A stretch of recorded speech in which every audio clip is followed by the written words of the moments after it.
Good to be with you this Sunday as always. I hope you don't mind. I'm going to take a little turn from preaching on our readings just for this week because it's helpful for me to talk about a friend of mine and as he's dying. And I've mentioned him a few times before. Those of you that go to the Wednesday service, you've heard probably me pray for him. And my friend's name is Pat. And Pat is early 60s, 61, 62. And 2 years ago, 1 year ago, was diagnosed with a very, very severe form of brain cancer. And he was given about 18 months to live. So that's been 12 months ago. And this week, Pat was at MD Anderson getting some radiation. And he called me and said, do you think there's any chance? I'm in Texas. You can make it up. And so I went and spent a day with Pat. And what I found always when I spend time with him, he's a very inspiring person because out of anyone I've known in my life, he has the most sincere and deep sense of gratitude of any person I've met. And he's been very successful in business. He has 3 beautiful children, a wonderful wife. But his faith and his sense of gratitude is so sincere.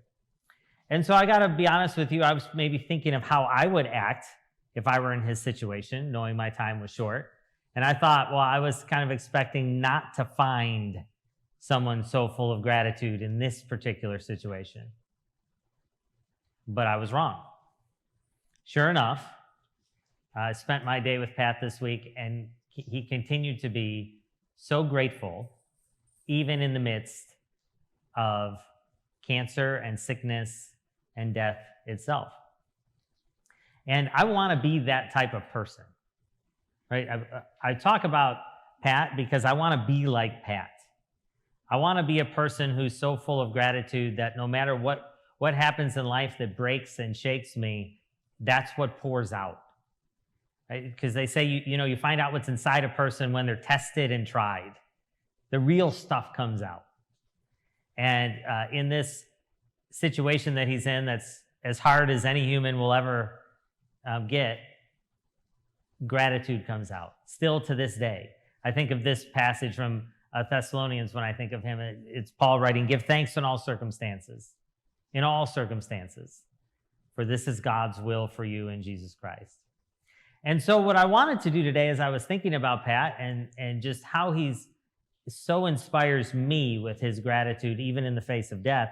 I wanted to share some things as he talked and as I picked up things from his family, some practical tips, how he built the habit of gratitude in his life. Because gratitude is a habit. Gratitude is a habit. It's not a natural state. It's a habit we develop. Just like any type of habit, we have to work at it and build it day after day. And so talking with him, his family, 3 things I picked up, practical things that we can all do to grow in the habit of gratitude.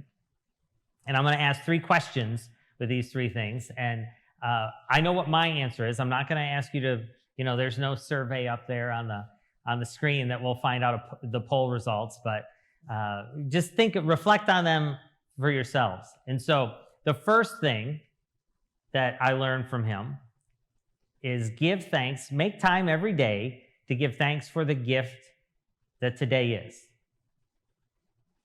Now, here's the question, because I know what my answer is and I'm ashamed of my answer. How much time do you spend in a day giving thanks for the gift of today versus worrying about tomorrow?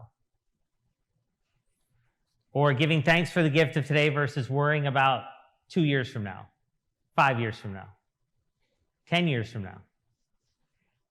How much time do we spend in a day being grateful for the gift that today is, or fretting over what might be? If I were being honest, I would say I spend more time fretting. But that's not how you build the habit of gratitude. Every day, take time to give thanks for the gift that today is, because today is the only one we have, right? I'm not trying to sound philosophical, but today is the only day we're guaranteed. And my friend Pat, when he was talking about it, he says, I'm not going to be angry. I'm not going to be angry with God for time that I don't have that I was never promised. That's not fair of me. He said, God blessed me for a long time with really great days. I'm thankful. Be thankful for the gift of today. So that's the first thing. Take time every day.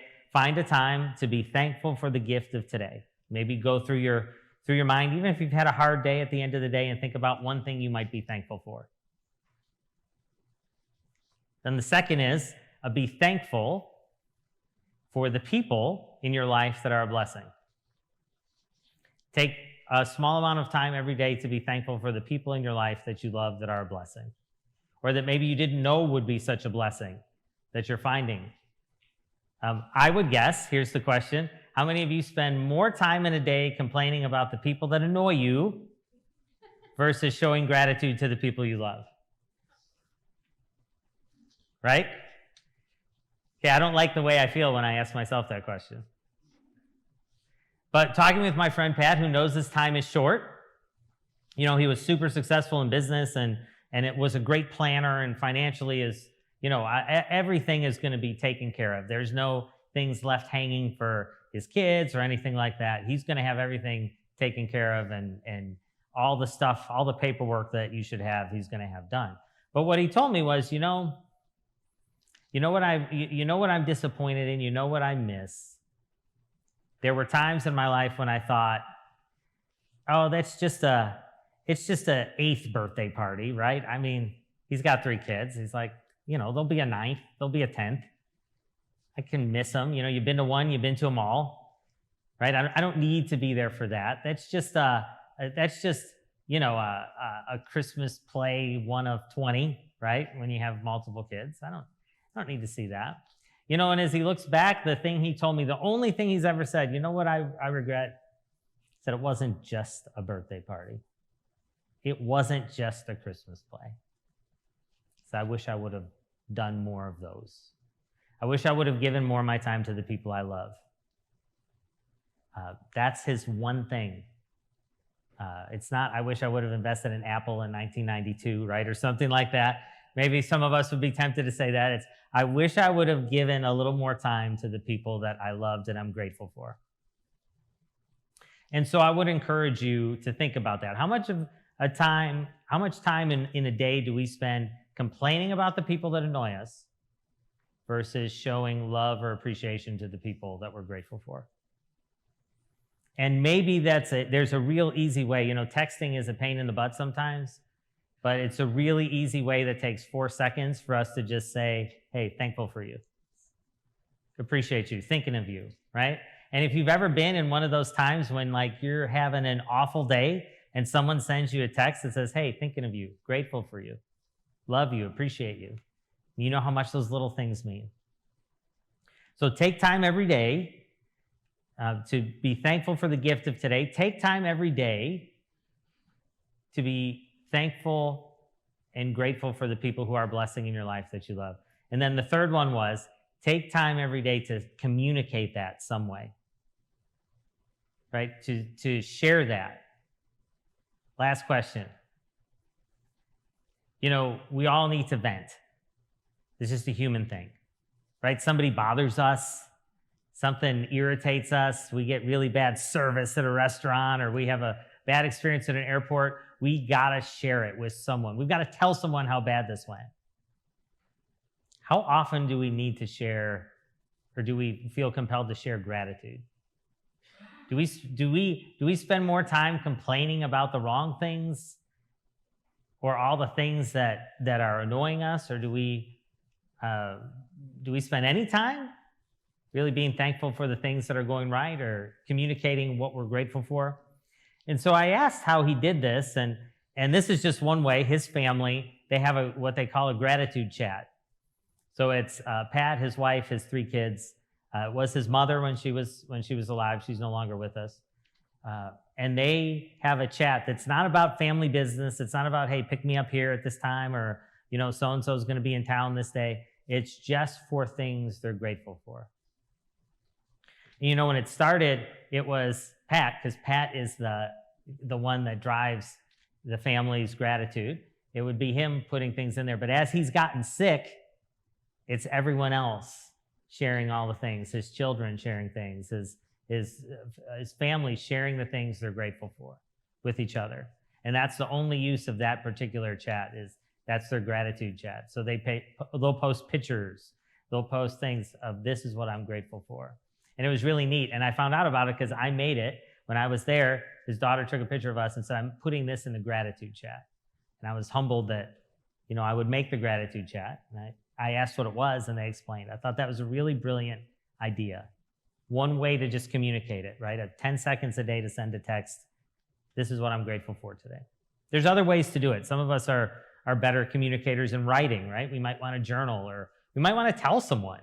We like to talk. We might want to just share with someone, hey, this is what I'm really grateful for today.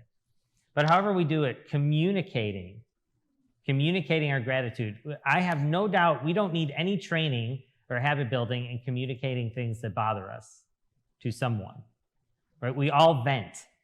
It's a human thing. But communicating gratitude is a habit that needs to be cultivated.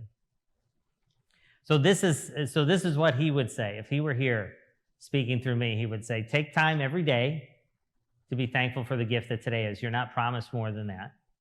Take time every day to be thankful for the people that are a blessing in your life.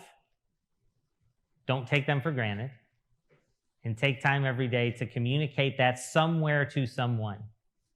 Get in the habit of talking about thankfulness. I want to be like Pat. I want to have a grateful heart. I aspire to have a faith so strong that even in life's hardest circumstances, my heart is grateful. And so the day I went to see him, he was coming off a radiation treatment, and he's losing his sight because the cancer's in his brain. So the radiation he's going through is so heavy and so severe that he's going blind. And I learned this right away, because the first few minutes he saw me, he said, John, you look amazing. He's like, you haven't aged today. You look so good.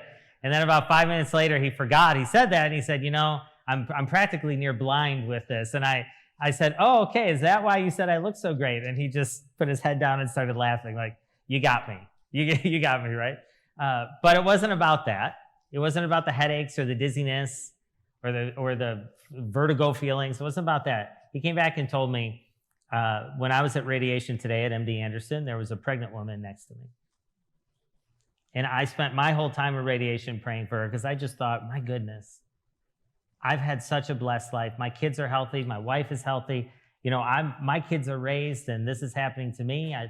But this poor woman, right? Even in the midst of his own struggling, he had enough to give thanks for the blessings in his life and to pray for someone else. I want to be that type of person. And so I would encourage you all this week to follow Pat's 3 steps. Take time every day to give thanks for the gift of today, for the people you love, and communicate that to someone in some way. And we can cultivate the habit of a grateful heart. God's people should be a grateful people, but it's a habit that we need to work on. So I encourage you, the little steps to build the habit of a grateful heart. In the name of God, Father, Son, and Holy Spirit. Amen.